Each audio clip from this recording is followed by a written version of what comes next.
حضور فرماتے ہیں کہ میں نے معراج کی رات ایک خوشبو کو سونگھا تو میں نے پوچھا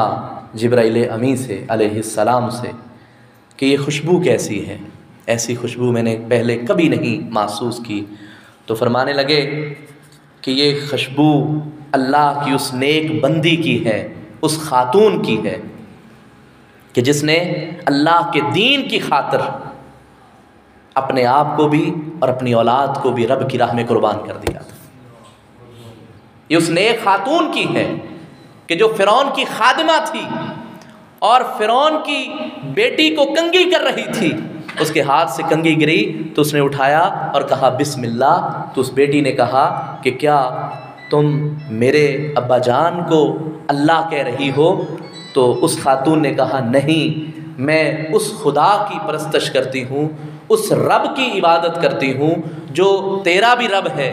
میرا بھی رب ہے اور تمہارے والد کا بھی رب ہے، جو اس کائنات کے ذرے ذرے کا رب ہے، یہ میں اس کا نام لے رہی ہوں۔ جب فرعون کو پتا چلا، اس خاتون کو بلایا گیا، اس خاتون نے فرعون کے سامنے اقرار کیا، کہا کہ میں تمہیں خدا نہیں مانتی بلکہ میں تو اس کو خدا مانتی ہوں جو تیرا بھی خدا ہے اور جو کائنات کے ذرے ذرے کا خدا ہے، میں تو اس کی الوہیت کا اقرار کرتی ہوں۔ فرعون نے اس کی نظروں کے سامنے، یہ جبرائیل امی پیغمبر کو بتا رہے ہیں اور حضور نے یہ ہمیں بتایا معراج کی رات کا ایک شاندار واقعہ۔ حضور فرماتے ہیں کہ جبرائیل امی نے بتایا کہ اس خاتون کو بلایا گیا، اس کے بچوں کو اٹھا کے اس کی نظروں کے سامنے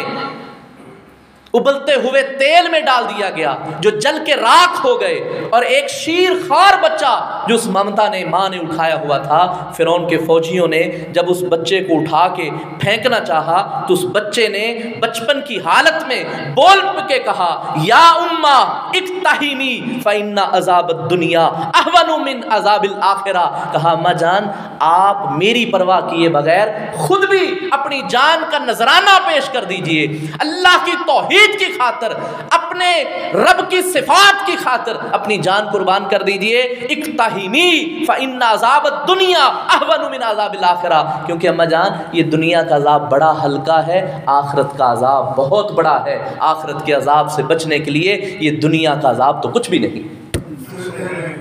حضور فرماتے ہیں کہ اللہ نے اس عورت کی شہادت کو، اللہ کی توحید پہ جان قربان کرنے کو اتنا مقبول کر دیا کہ آسمانوں پہ وہ جو جلنے کی دنیا میں بدبو تھی، اللہ نے اس کو خوشبو بنا کے سارے آسمانوں میں پھیلا دی۔ میسج کیا ہے؟ پیغام یہ ہے کہ حق کی خاطر، اللہ کی توحید کی خاطر،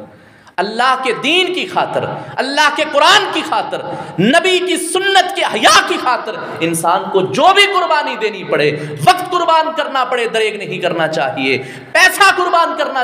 پڑے تو دریغ نہیں کرنا چاہیے، رشتہ داروں کو، اولادوں کو، عزیزوں کو رب کے دین کی خاطر چھوڑنا پڑے تو دریغ نہیں کرنا چاہیے، صرف اللہ کے دین پہ ڈٹ جانا چاہیے۔ جو لوگ اللہ کے دین پہ ڈٹ جاتے ہیں پھر اللہ ہر لمحہ ان کی اعانت کرتا ہے۔